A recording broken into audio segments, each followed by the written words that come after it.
काँग्रेसमधील आता अंतर्गत वाद पुन्हा चव्हाट्यावर आलाय। महाराष्ट्र प्रभारी समोर नेत्यांमध्ये नाराजी नाट्य पाहायला मिळालंय। खुर्ची नसल्याने विजय वडेट्टीवार थेट निघून गेले, तर नाना पटोले आणि विजय वडेट्टीवार यांच्यातील संघर्ष आणखी वाढणार की काय अशी शक्यता सुद्धा याच पार्श्वभूमीवर वर्तवली जाते आहे। काँग्रेसमधील अंतर्गत वाद आता पुन्हा एकदा चव्हाट्यावर आलाय।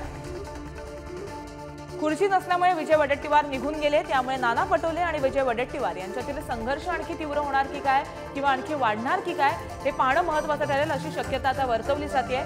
या संपूर्ण नाराजी नाट्यामुळे राजकीय वर्तुळामध्ये एकच चर्चेला उधाण आलंय। तर याचबाबत अधिक माहिती जाणून घेऊ आमचे प्रतिनिधी ओमकार यांच्याकडून। ओमकार, काँग्रेसमधला जो अंतर्गत वाद आहे तो चव्हाट्यावर आल्याचं म्हटलं जात आहे। अगदी खरं आहे। आज खरं तर रमेश चिन्नीथल हे त्यांचे नवीन प्रभारी होते। त्यांनी आज मुंबईत बैठका घेतल्या। ते उद्या असतील 2 दिवस मुंबईत काँग्रेसच्या बैठका सुरू आहेत, पण महत्त्वाचं म्हणजे आज कार्यकारिणीची प्रदेशची बैठक होती। त्यानंतर कंबाईन प्रेस कॉन्फरन्स घेण्यात आली आणि विजय वडेट्टीवार यांना स्टेजवर बसायला जागा नसल्यामुळे ते थोडा वेळ अलीकडेच उभे राहिले होते। त्यांनी काही पदाधिकाऱ्यांना तिथल्या विचारलं, त्यानंतर वडेट्टीवार यांना तिथे खुर्ची लावण्यात आली जी अत्यंत कोपऱ्यात होती। त्यामुळे झालं असं की वडेट्टीवार तिथे काही वेळ बसले, पण प्रेस कॉन्फरन्स सुरू असतानाच ते मधून उठून निघून गेले या सगळ्यामधून।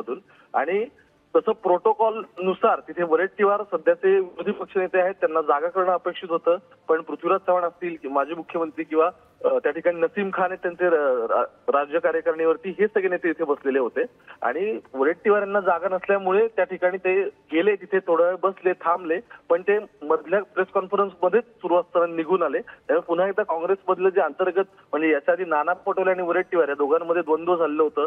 थोड्या दिवसांनी काही गोष्टी कॉम्प्रोमाइज झाल्या असं दिसलं, पण आज पडद्यामागच्या गोष्टी पुन्हा एकदा चव्हाट्यावरती आल्या असं म्हणायला हरकत नाही। नक्कीच आता याचे काय पडसाद उमटतात हे पाहणं महत्त्वाचं ठरेल। ओमकार, धन्यवाद तुम्ही दिलेल्या माहितीसाठी।